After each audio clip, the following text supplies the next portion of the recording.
नमस्कार मित्रों, हिंदी भाषा के जानने के क्रम में आज हम अपने अगले वीडियो के साथ उपस्थित हैं। उम्मीद है कि पूर्व के वीडियो आपको पसंद आए होंगे। आप अपने विचार कमेंट बॉक्स में ज़रूर लिखें और आपके विचारों से मुझे मोटिवेशन मिलेगा, और अगर आपके विचार सकारात्मक होंगे तो मैं इस तरह के वीडियो और बनाने का प्रयास करूँगा। अगर कुछ कमियाँ हैं उसको भी आप ज़रूर मुझे बताएं। तो मानक भाषा दूसरा भाग आपके समक्ष उपस्थित है। आज हम मानक वर्ण और वर्तनी के ऊपर विचार करेंगे। तो मानक वर्ण और वर्तनी भाग 1 पहला वीडियो है हमारा है उसके ऊपर। तो चलिए देखते हैं।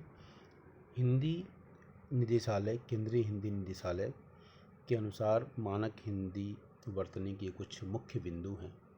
आज हम उसी मुख्य बिंदुओं के ऊपर विचार करेंगे। पहला जो पॉइंट है हमारा कि विभक्ति चिन्ह संज्ञा शब्दों में पृथक लिखे जाएंगे और सर्वनाम शब्दों में मिलाकर लिखे जाएंगे।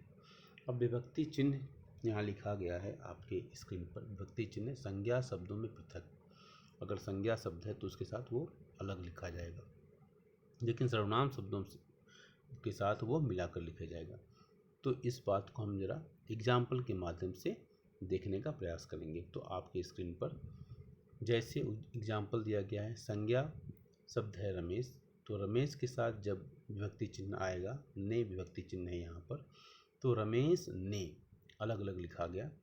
इसी पॉइंट को आप देखिए एक बार डेफिनेशन फिर पुनः। विभक्ति चिन्ह संज्ञा शब्दों में पृथक, तो रमेश से ने पृथक हो गया। और सर्वनाम शब्दों में मिलाकर लिखे जाएंगे, तो सर्वनाम शब्द क्या है, उसने। रमेश के बदले उसने, संज्ञा के बदले में जो शब्द आए उसको सर्वनाम कहते हैं। तो सर्वनाम शब्द में उसने, ये ने जो है, ये ने सर्वनाम शब्द के साथ आया है। तो ये हमारा पहला पॉइंट था। मुझे उम्मीद है कि आपको बिल्कुल अच्छी तरह समझ में आया होगा। अब हम दूसरे पॉइंट की तरफ चलते हैं। दूसरा पॉइंट कहता है संयुक्त क्रियाएं पृथक लिखी जाएंगी। जो संयुक्त क्रियाएं होंगी वो पृथक लिखी जाएंगी, अलग अलग लिखी जाएंगी। जैसे इसको भी एग्जाम्पल देते हैं। जैसे एग्जाम्पल दिया हुआ है यहाँ पर, जा चुका है। अब जा और चुका है बिल्कुल अलग अलग लिखा गया है। तो बिल्कुल ही सामान्य था, बहुत ही आसान था कि संयुक्त क्रियाएं पृथक लिखी जाएंगी। अगर इन चीज़ों को हम ध्यान दें अपने दैनिक जीवन में और पठन पाठन के समय में, लिखते समय, तो भाषाई अशुद्धियाँ कम हो जाएंगी। हमारा जो तीसरा पॉइंट है, अवयव पृथक लिखे जाएंगे। अवयव जो शब्द होंगे उनको पृथक लिखा जाएगा, अलग से लिखा जाएगा। जैसे एग्जाम्पल के लिए हमने यहाँ लिया हुआ उसके साथ कहाँ तक। अब यहाँ पर उसके और साथ अलग अलग लिखा गया है इनको, कहाँ और तक। तो जो अवयव के जो शब्द होंगे उनको हम अलग अलग लिखेंगे। तो ये भी हमको लगता है आपको समझ में आ गया होगा कि ये, अब इससे ये भी पता चला कि ये अवयव हैं और इनको अलग अलग लिखा जाएगा। तो अवयव हैं उसके और साथ अवयव, कहाँ और तक, तो ये इनको अलग अलग लिखना होगा। चौथा जो पॉइंट है, हम 4 पॉइंट इस वीडियो में, 4 पॉइंट, वरना वीडियो बहुत लंबा हो जाता है। तो चौथा पॉइंट है क्रिया विशेषण अवयव आदि में य व की जगह स्वरात्मक प्रयोग किए जाएंगे। क्रिया विशेषण अवयव आदि में य और व की जगह स्वरात्मक प्रयोग किया जाएगा। य व की जगह स्वरात्मक रूप में प्रयोग किया जाएगा। जैसे अगर हम देखें तो अगला हमारा इस पर वीडियो होगा, गए और गए। तो गए की जगह गए हम यूज करते हैं। हुआ और हुआ। इसी तरह कुछ और एग्जाम्पल ले सकते हैं।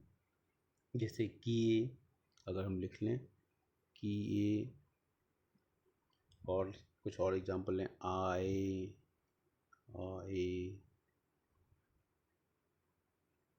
नई।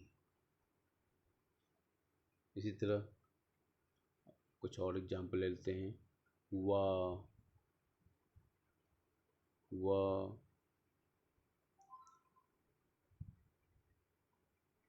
हुआ। यहाँ पर हम यहीं पर लेते हैं क्योंकि अगला स्लाइड गड़बड़ हो जाएगा। तो ये हमारा जो है, तो क्रिया विशेषण अवयव आदि में य व की जगह स्वरात्मक प्रयोग किया जाएगा। जैसे एग्जाम्पल हमने लिया, गए, गए, हुआ, हुआ, किए, आए, नहीं, हुआ आदि, ये मानक रूप के रूप में। यहाँ पर लेकिन ये बात ध्यान रखना होगा कि जहाँ पर यह शब्द मूल तत्व हो, जिसको शायद हम अगले पॉइंट में मैंने लिखा हुआ मार्क किया है, स्वास्तिक मार्क किया हुआ। अगर यह शब्द मूल तत्व हो तो वहाँ यह ही रहेगा। यहाँ ध्यान देने की बात है कि अगर यह मूल तत्व बन जाता है तो वहाँ पर हम उसको यह की जगह वह नहीं, स्वरात्मक रूप में हमने जो लिखा पहला पॉइंट कि क्रिया विशेषण अवयव आदि में यह वह की जगह स्वरात्मक प्रयोग किए जाएं, तो यहाँ पर वो लागू नहीं होगा अगर यह शब्द मूल तत्व हो जाता है तो मूल तत्व जो होगा तो जिसको एग्जाम्पल के रूप में जैसे हम देखें अस्थाई, इसको एग्जाम्पल के रूप में तो कोई यहाँ हमने लिया हुआ है कि अस्थाई, अव्ययी भाव, दायित्व। अब यहाँ पर हम दायित्व को ऐसे लिखें, वर्क ऐसे नहीं लिख सकते हैं तो ये गलत हो जाएगा। तो दायित्व इस तरीके का हमको ध्यान में रखना होगा। तो यहाँ पर यह के स्थान पर ई शब्द का नहीं आएगा और यही नहीं, यहाँ पर ई शब्द भी नहीं आएगा, ये भी ध्यान रखना है। दायित्व जैसे य की जगह जनरली य की जगह ही आता है, यहाँ पर थोड़ा सा मैंने मिस्टेक किया है तो हम ऐसे नहीं ले सकते हैं दायित्व, तो इसका ध्यान रखेंगे आप। तो अगर यह शब्द मूल तत्व है तो यहाँ पर अस्थाई, अब यहाँ पर अस्थाई की जगह हम अस्थाई, ये गलत हो जाएगा। अव्ययी भाव तो अव्ययी नहीं लिख सकते हैं, तो इसका ध्यान रखेंगे। तो दिए गए शब्दों में यह के स्थान पर ई नहीं आएगा। तो इस तरीके से हमारा ये छोटा सा वीडियो, और हम इस तरीके से इसको हम समाप्ति की घोषणा करते हैं। तो हमने 4 पॉइंट आज चर्चा की जो हिंदी के मानक वर्ण और वर्तनी है। पहला पॉइंट हमने बताया था कि विभक्ति चिन्ह संज्ञा शब्दों में पृथक तथा सर्वनाम शब्दों में मिलाकर लिखे जाएंगे। एग्जाम्पल हमने रमेश ने और उसने का एग्जाम्पल लिया। दूसरा पॉइंट हमने लिया था संयुक्त क्रियाएं पृथक लिखी जाएंगी, जैसे जा चुका है, जा अलग होगा, चुका अलग है। इसी तरह अवयव पृथक लिखे जाएंगे, जैसे उसके साथ, कहाँ तक, ये अलग लिखे जाएंगे। तीसरा है, चौथा था हमारा क्रिया विशेषण अवयव आदि में यह वह की जगह स्वरात्मक प्रयोग किया जाएगा, जैसे गए गए हो जाएगा, हुआ हुआ। ठीक है। इसी तरह हमने ये भी कहा था कि जहाँ यह शब्द मूल तत्व हो वहाँ यह ही रहेगा, उसके स्थान पर उसका रूप परिवर्तन नहीं होगा। जिससे हमने एग्जाम्पल लिया था स्थाई, यहाँ पर यह मूल शब्द है तो इसके जगह हम अस्थाई नहीं लिखेंगे। ठीक है।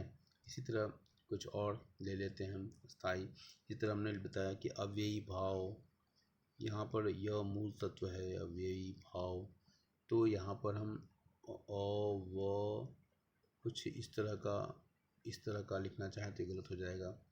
इसी तरह हमारा दायित्व है तो दायित्व ऐसे लिखा जाता है, हाँ, तो यहाँ पर ये मूल तत्व हो गया। यहाँ पर हम इसके जगह हम ऐसे सोचें कि दायित्व को हम ऐसे लिख लें, ई लगा लें, दायित्व ऐसा कुछ, तो ये गलत हो जाएगा। ठीक है। तो आज के लिए बस इतना ही, धन्यवाद।